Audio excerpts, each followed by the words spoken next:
Hey, this is Travis. This is part 2 of the Bittensor Tokenomics series. I'm going to assume that you have a base knowledge of the Bittensor participants and how emissions work. But if you don't, that's fine. You can go ahead and look at the part 1 of this series. Link is in the description.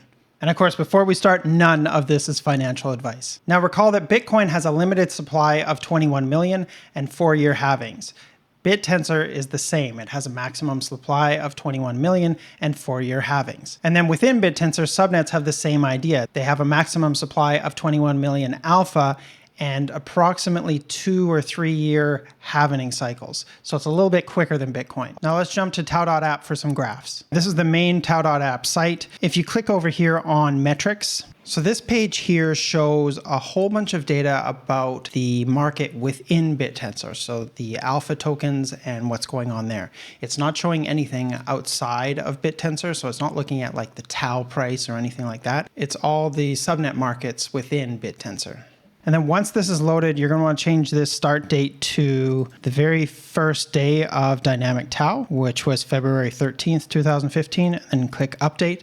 It'll take maybe a minute to load this data. All right, now that that's loaded, Bittensor traders look at these graphs almost daily. It gives them a feel for how the market is doing. We're going to go over the most important graphs here. The fear and greed index is something that you see all over in investing, just kind of calculated based off of the price history of an asset. This just gives us the overall sentiment for how the market is doing right now. So there's a little bit of fear right now.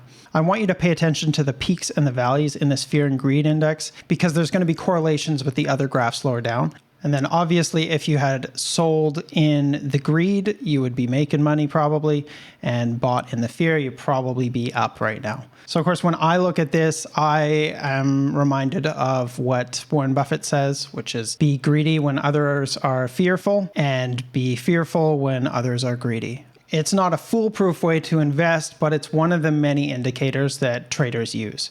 Now let's look at sum of alpha prices. So this is when you add up all the alpha prices of all the active subnets. Now, officially, the OpenTensor Foundation has said that this should trend towards 1. However, there's lots of opinions on it, and I'll give mine at the end of this video. Some people believe that this sum of alpha prices will go up over the summer, and that's why you hear the term subnet summer all over on Twitter, is because people believe that there's going to be a big increase in alpha prices.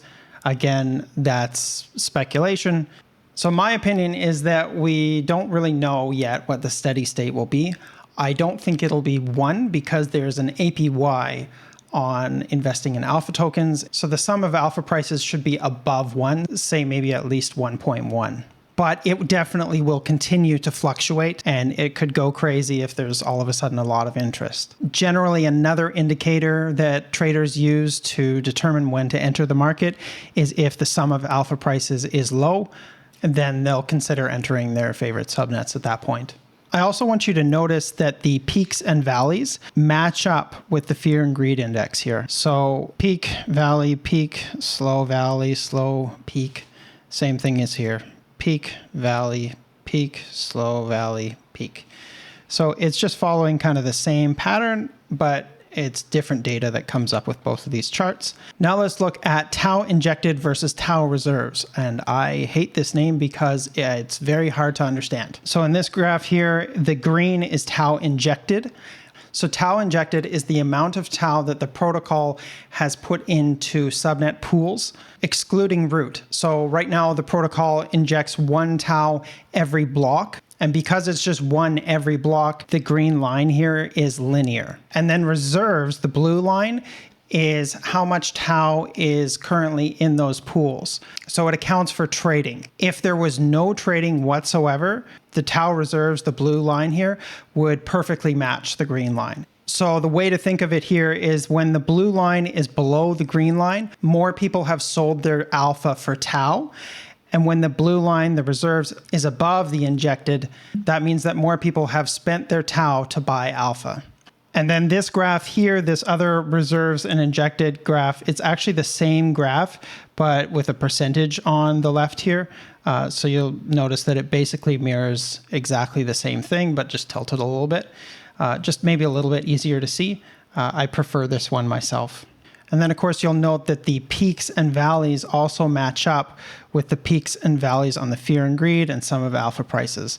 So because the difference between reserves and injected is so red right now, for some traders, they'll consider entering alpha positions because they expect this reserves over injected to go back up.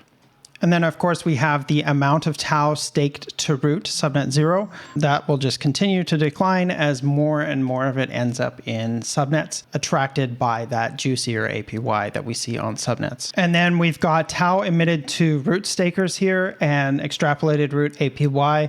These are basically the same. It's just the amount of TAO that is given to stakers.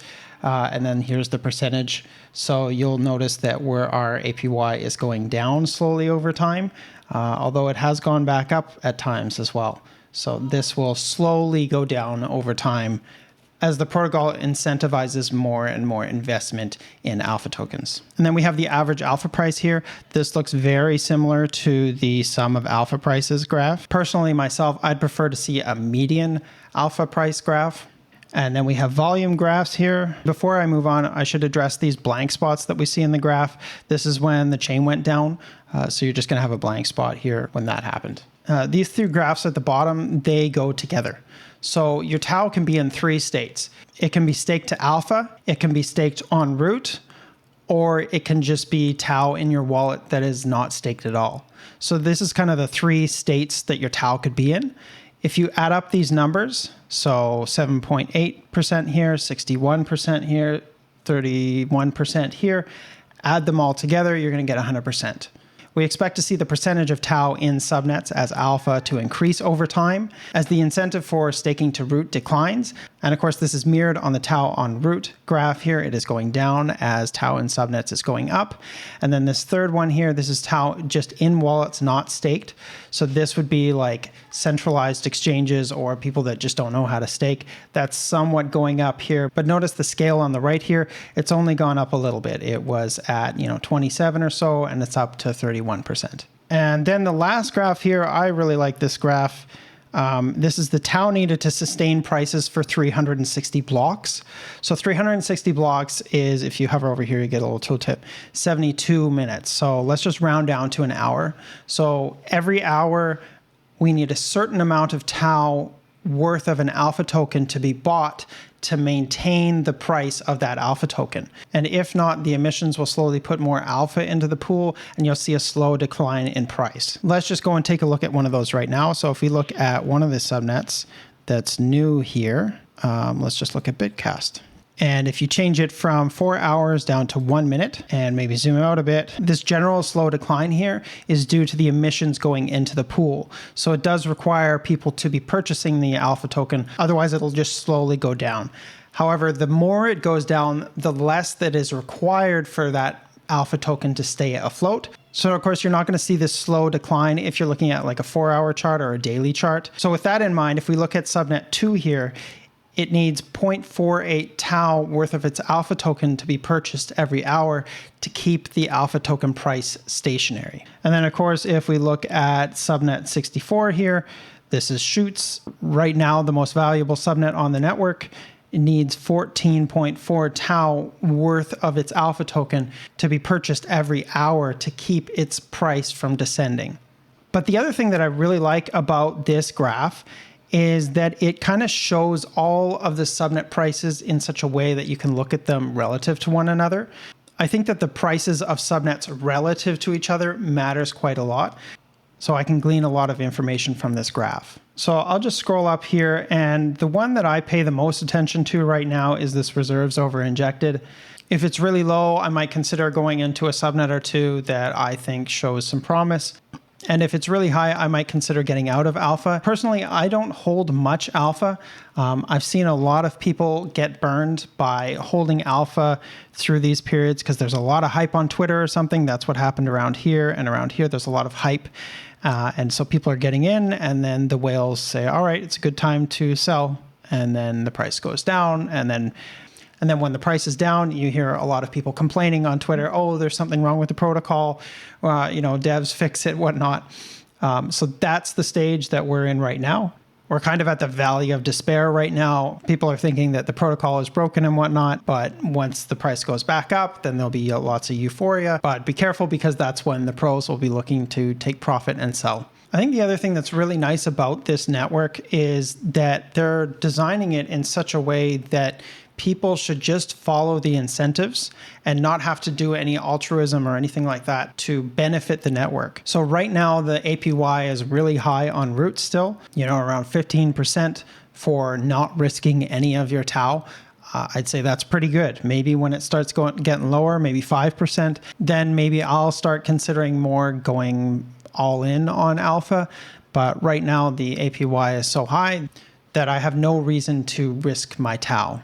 I also think that this is such a brand new market that there's a lot of people out there that are going to tell you that now's a great time to buy, now's a great time to sell.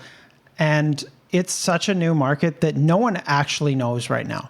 All right, and the last part I want to add to this video is Savant. So Savant is an LLM that has access to a lot of the data behind the scenes on TAO.APP. So you can write it a question in text form and it can give you answers. So for instance, I could ask something really basic like, what subnet number is Celium?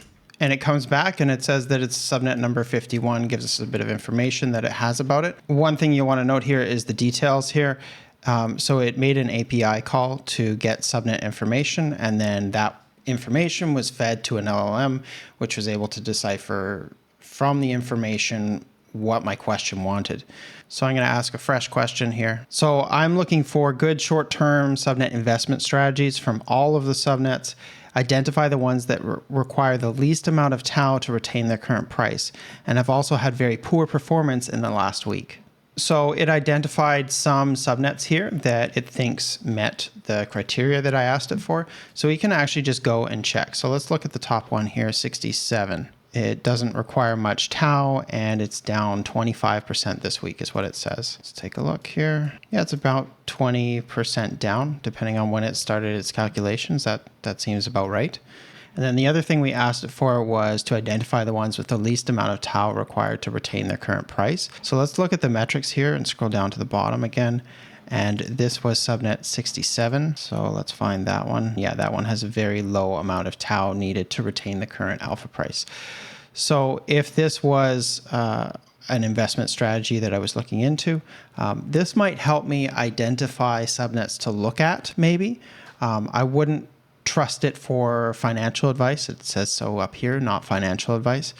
But it may give you some ideas, and it may help look for basic trends in charts. And when playing with this, just keep in mind that it is an LLM, and LLMs really like to be confidently incorrect. So double check everything that it's telling you. And then the other thing that's kind of helpful is that it has kind of a base knowledge about TAO.APP. So again, this term here, I hate it, TAO injected versus TAO reserves. I'm going to ask it if it can explain that to me. So it actually did a pretty decent job here. So the injected is new TAO coming from the outside. It should say from the protocol, from remissions. And reserves is the TAO that is already sitting inside the subnets. Maybe it should put pools here. And then the very last thing I'll mention is apparently TAO.APP is getting rebranded. So maybe by the time you watch this video, it'll be something else. I'm sure that they will have the domain here redirect to it.